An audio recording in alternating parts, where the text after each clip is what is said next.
Going to, going to, going to ఇంగ్లీష్లో ఎలా వాడతాం? గోయింగ్ టు అనేది ఇంగ్లీష్లో ఎలా వాడతాం? చాలామంది I'm going to buy this house, they are going to get married అంటారు. అంటే ఎప్పుడు వాడతాం గోయింగ్ టు అనేది?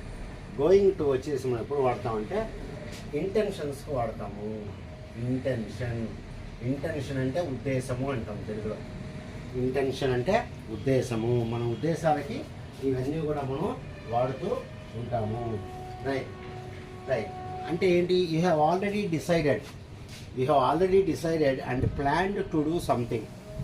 అలాంటప్పుడు మనం గోయింగ్ టు అనేది వాడతాం అనమాట.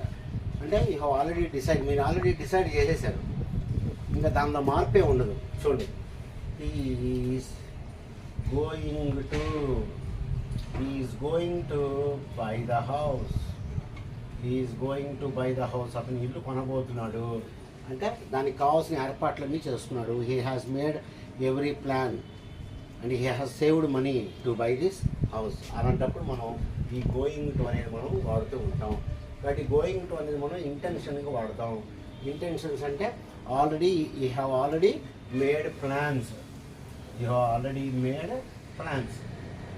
ప్లాన్స్ చేసుకొని తర్వాత మీరు చెప్తారన్నమాట. కాబట్టి he is going to buy the house, buy the house. They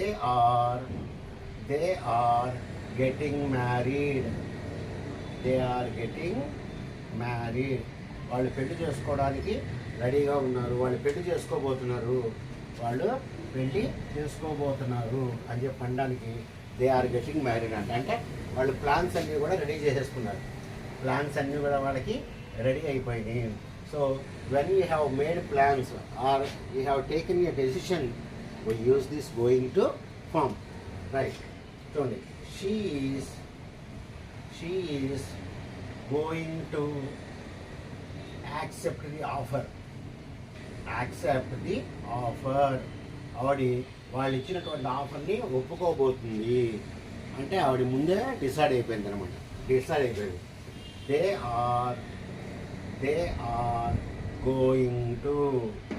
are going to visit London, they are going to visit London. వాళ్ళు లండన్ విజిట్ చేయబోతున్నారు. కాబట్టి గోయింగ్ టు అనేది మనం ఎట్లా వాడతామంటే ఆల్రెడీ మీరు ప్లాన్స్ ఫిక్స్ చేసుకున్నప్పుడు, ప్లాన్స్ అన్నీ కూడా మీరు ఫిక్స్ చేసుకున్నప్పుడు దాన్ని చెప్పడానికి మనం గోయింగ్ టు అనేది మనం ఇక్కడ వాడుతూ ఉంటాం. గుర్తుపెట్టుకోండి. కానీ గోయింగ్ టు అనేది ఎప్పుడు వాడతాం? మనం ఆల్రెడీ మనం ప్లాన్స్ సెట్ చేసేసుకున్నాము. దాన్ని మనం ఇంటెన్షన్ అని చెప్పి అంటాం.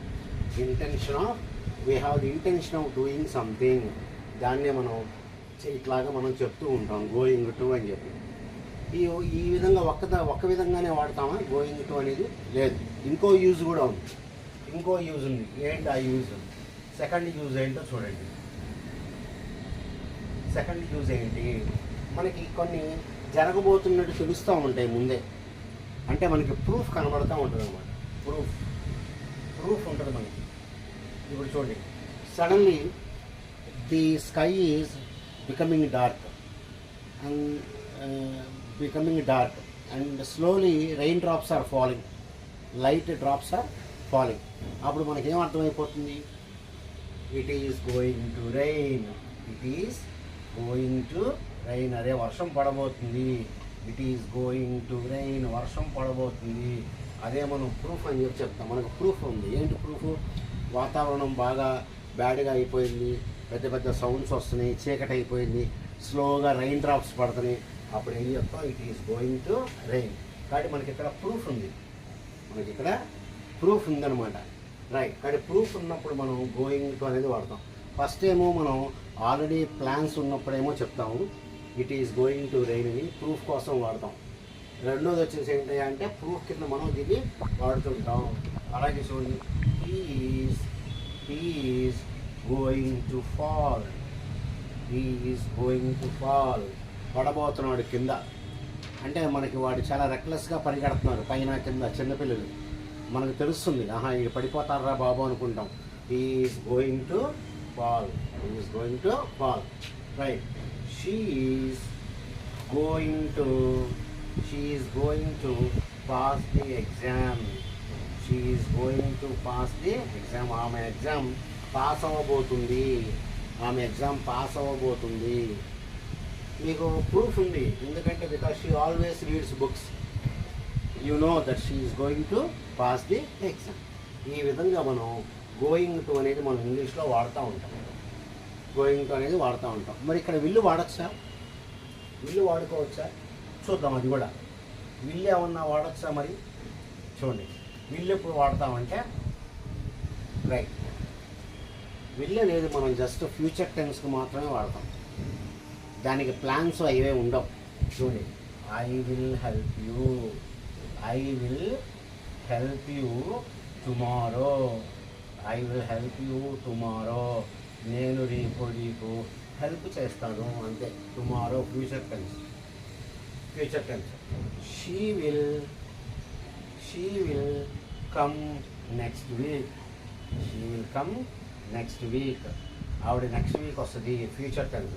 దీనిలో మనకి ఏమి లేవు, జస్ట్ ఫ్యూచర్ పాసిబిలిటీ అంతే.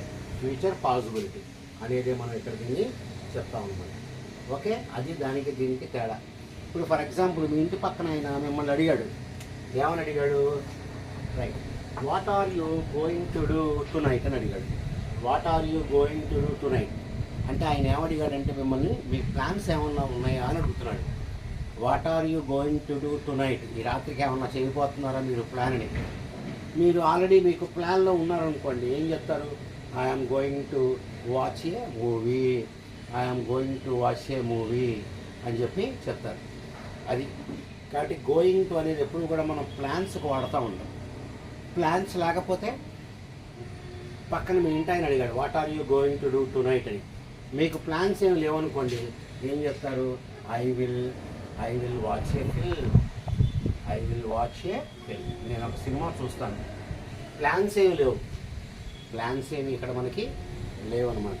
కాబట్టి ఈ విధంగా మనం గోయింగ్ టు ఫామ్ అనేది ఇంటెన్షన్స్ చెప్పడానికి, లేకపోతే మనకి ప్రూఫ్ ఏమన్నా ఉంటే ఆ ప్రూఫ్ చెప్పడానికి మాత్రమే మనం ఇక్కడ వాడుతూ ఉంటాం. కానీ ఇంకా ఇంతకు మించి ఏమి కూడా మనం దీన్ని ఎక్కువగా వాడం. కాబట్టి గుర్తుపెట్టుకోండి, గోయింగ్ టు అనేది already you have already made plans, right. అంటే ప్రైయర్ ప్లాన్స్ అనమాట. ముందే మీరు ప్లాన్ చేసుకొని ఉంటారు, అలాంటప్పుడు మాత్రమే మనం గోయింగ్ టు అని వాడతాం. విల్ అనేది మనకి ప్లాన్ కాదు, జస్ట్ ఫ్యూచర్ యాక్షన్. ఇది మనం బాగా గుర్తుపెట్టుకోవాలి. ఓకే డియర్ స్టూడెంట్స్, ఈ రోజుకి ఈ వీడియో ఇది. రాబోయే రోజుల్లో ఇంకా వీడియోలు చూద్దాం.